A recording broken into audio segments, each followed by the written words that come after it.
The flight was on time. Gate B14, Nashville International, 6:40 in the morning. The terminal was the particular kind of quiet that airports carry before the day fully decides to become itself, a few travelers in compression socks, a Hudson News with its lights already on, the smell of coffee from a kiosk that hadn't opened yet. Marcus Webb sat in the gate area with his carry-on between his feet and a cup of black coffee from the one kiosk that had opened. He was early. He was always early. 43 years old. Medium build. A face that people described later as composed, the kind of face that didn't offer much to read and didn't intend to. He wore dark slacks, a gray merino crewneck, and clean white sneakers. He had a boarding pass on his phone and a hardcover book he'd been working through for 2 weeks. He was reading when Officer Dale Pruitt walked past the first time. Dale Pruitt had been with the Nashville Airport Authority Police for 6 years. Before that, he'd done 4 years with a county sheriff's department in western Tennessee, where the work was mostly traffic and domestic calls and where a certain style of policing had calcified in him like rings in old wood. He was not a violent officer. He was something adjacent to violent aggressive in a way that knew how to stay inside the lines, that had learned which words to use afterward and which words not to say in front of a camera. He saw Marcus Webb the way certain men see a man like Marcus Webb. He kept walking. He came back 3 minutes later. He stood in the corridor, watching. Marcus turned a page. Pruitt walked over. "Excuse me." Marcus looked up. He registered the uniform, the posture, the way Pruitt had planted his feet 2 steps too close. "Morning," Marcus said. "Where you headed?" Marcus studied him for a moment. "Washington, business or personal?" "Business," Marcus said. "What kind of business?" Marcus set the book down, spine up, on the seat beside him. "May I ask why you're asking?" "Routine security check," Pruitt said. "We do random passenger inquiries." "Do you?" Marcus said. "I need to see your ID." Marcus reached into his jacket pocket and produced his driver's license. He held it out. Pruitt took it and looked at it longer than looking at it required. "Marcus Webb," Pruitt read Nashville address. "That's correct. You check any bags?" "Carry on only." Pruitt looked at the bag between Marcus's feet.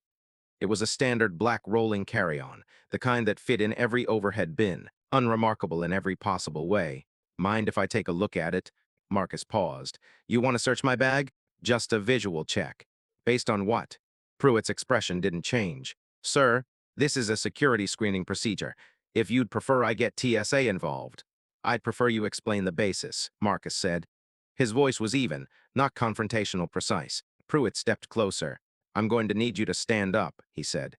Marcus didn't move immediately.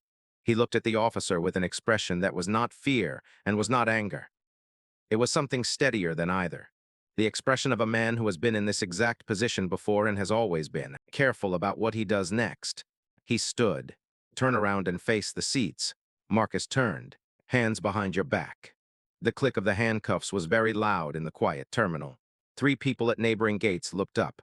One woman in a yellow puffer coat put her hand over her mouth. A gate agent at B14 paused mid-announcement.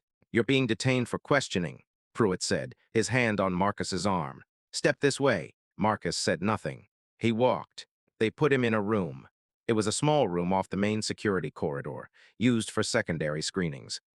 A table, 2 chairs, a wall-mounted camera that Pruitt did not acknowledge. Another officer, younger, came in and stood by the door. He looked like he was not sure he wanted to be in the room. Pruitt set Marcus's bag on thing. E-table, he unzipped it. Marcus watched from the chair, his hands still cuffed behind him. "You travel a lot?" Pruitt asked, pulling out a folded dress shirt. "Some," Marcus said. "What kind of work did you say you do?" "I didn't." Pruitt looked at him. "I'm asking—" "I heard you," Marcus said. Pruitt set the shirt down. He pulled out a toiletry bag, unzipped it, looked inside. He pulled out a charging cable, a paperback, a folder of printed documents. He opened the folder.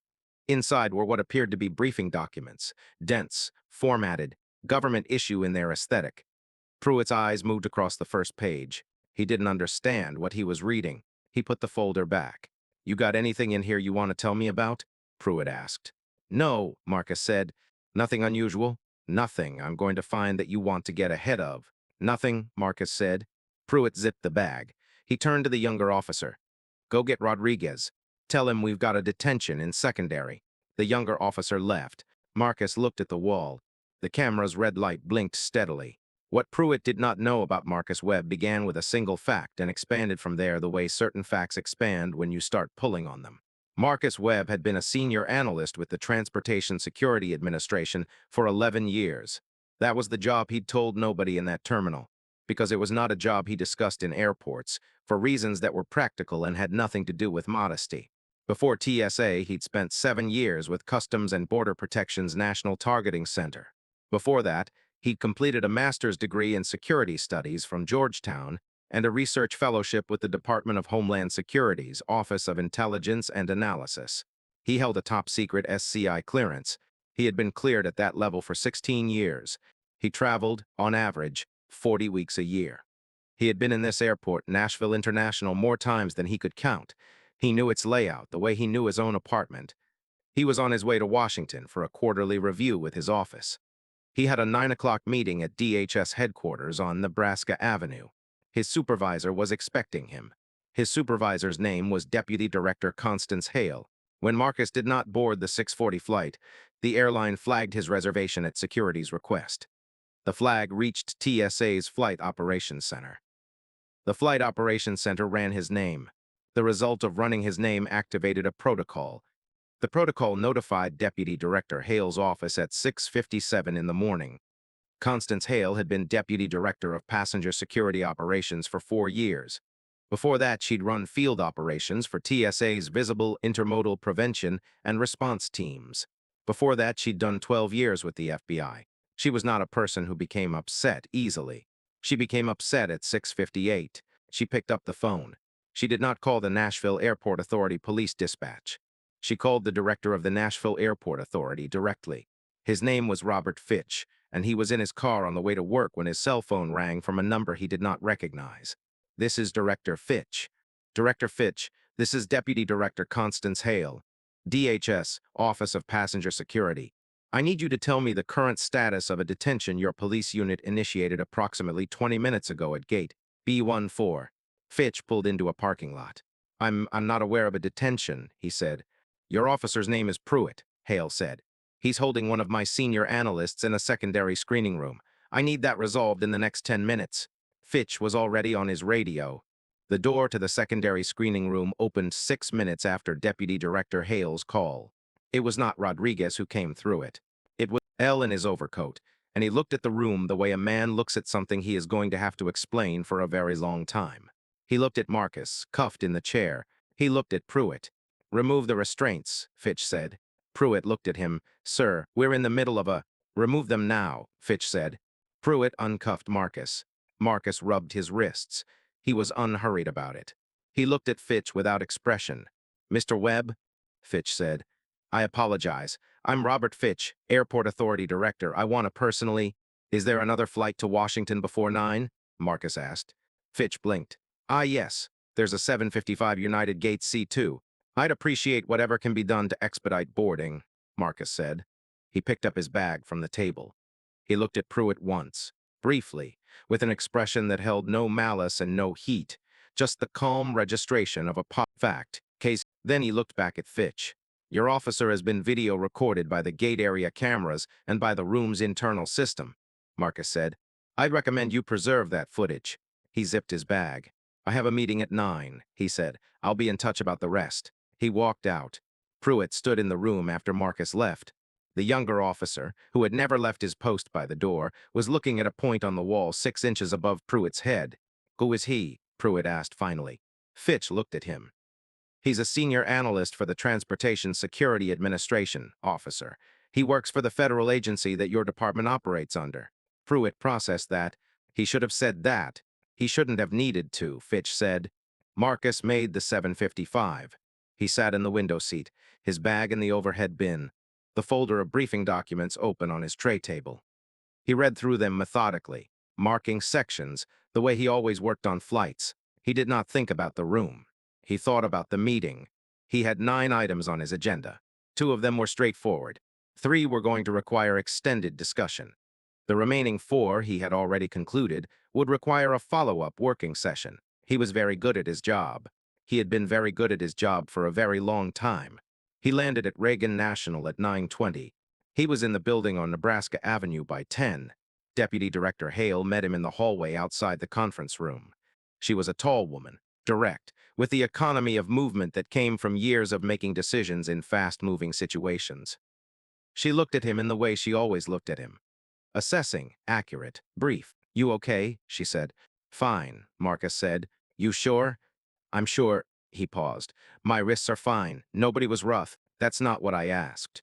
Marcus considered that it's not the first time. He said, "It's not the 10th time." Hale held his gaze. "I know," she said. There was a pause between them that held a great deal more than either of them put into words.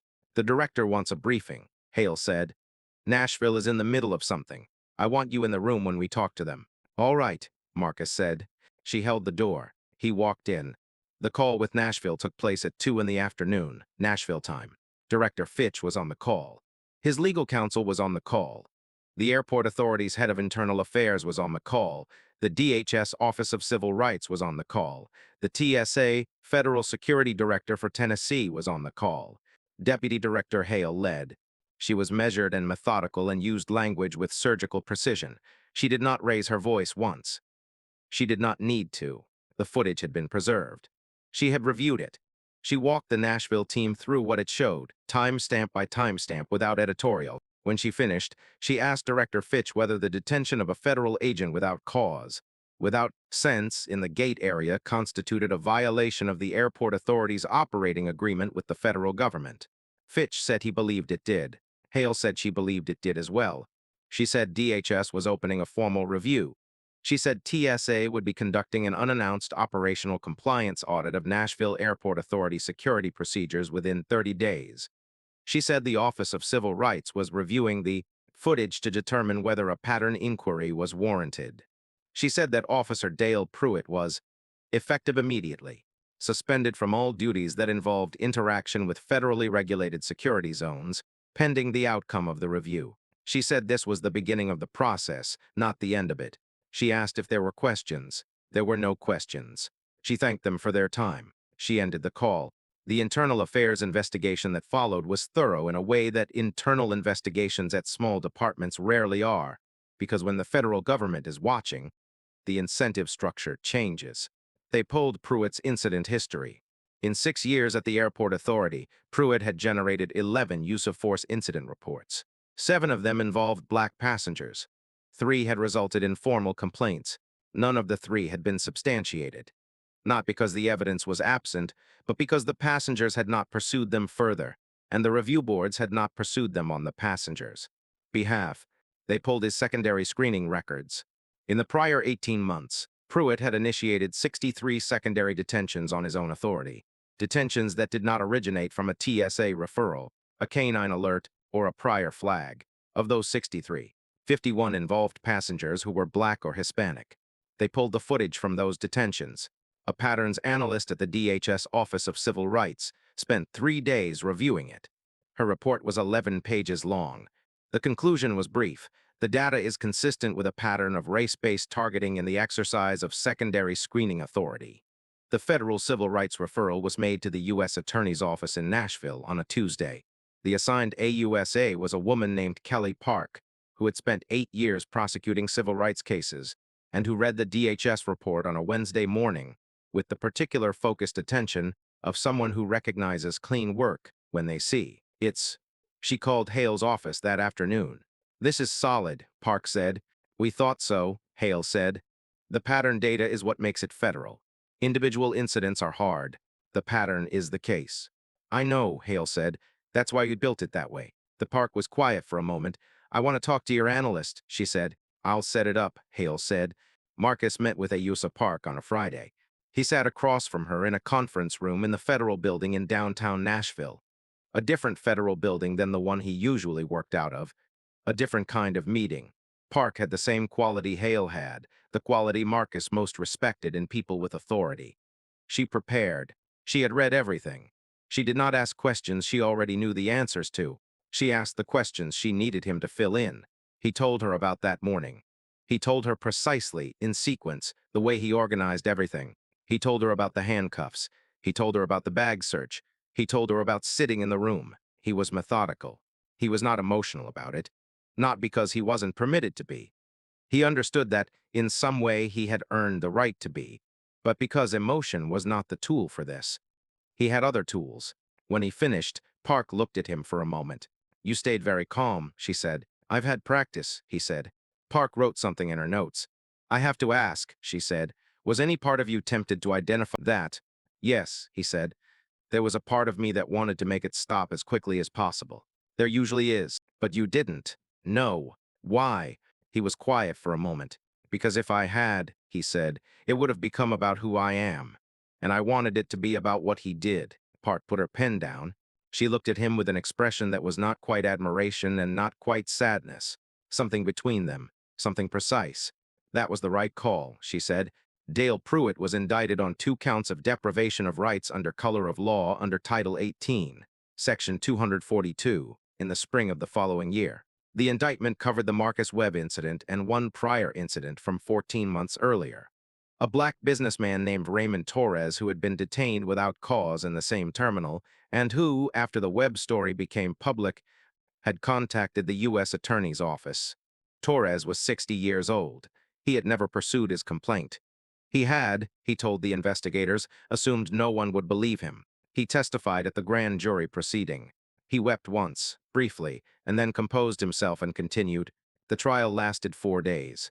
The prosecution's case was the pattern, data, the footage, and 2 witnesses. The defense argued that Pruitt had been performing reasonable security functions and that the outcomes were statistical, coincidence. The jury deliberated for less than 3 hours. They found Pruitt guilty on both counts. Judge Patricia Wynn, who had presided over the trial with a focus that left no room for theater, sentenced Pruitt to 22 months in federal prison, 2 years of supervised release, and a lifetime ban from law enforcement employment at any level. She said, before she imposed the sentence, "The airport is a place where the government holds concentrated authority over ordinary people.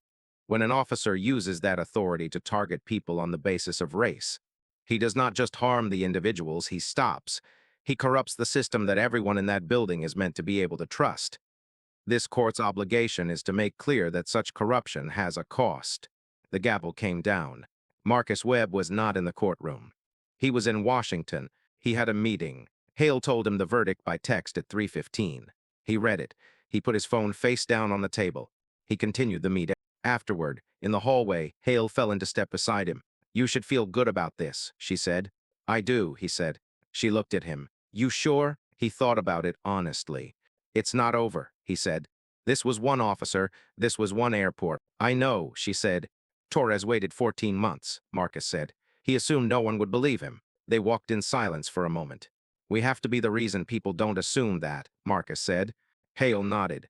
They turned the corner. They had work to do. The handcuffs had clicked in a quiet terminal at 6:40 in the morning. They had clicked because a man in a gray sweater had been sitting in a gate area reading a book, and that it seemed to someone with a badge and a pattern. Like enough, what that officer had not considered, had not known to consider, was that the man in the gray sweater spent his working life building the very systems that made those badges possible. That he moved through airports not as a passenger to be assessed, but as one of the people responsible for how that assessment was done. He had said nothing to make it stop faster. He had been careful and precise and patient. And then he had let the institution he served do what institutions can do when the people inside them decide they should. The court did not restore his dignity. He had never lost it. What the court did was establish, clearly and on the record, that taking it had a cost. Marcus Webb didn't shout, didn't explain himself. He let the system he'd spent his career build. He need to see what composed, patient, institutional power looks like. Subscribe and hit the bell. Next story is coming and it hits just as hard.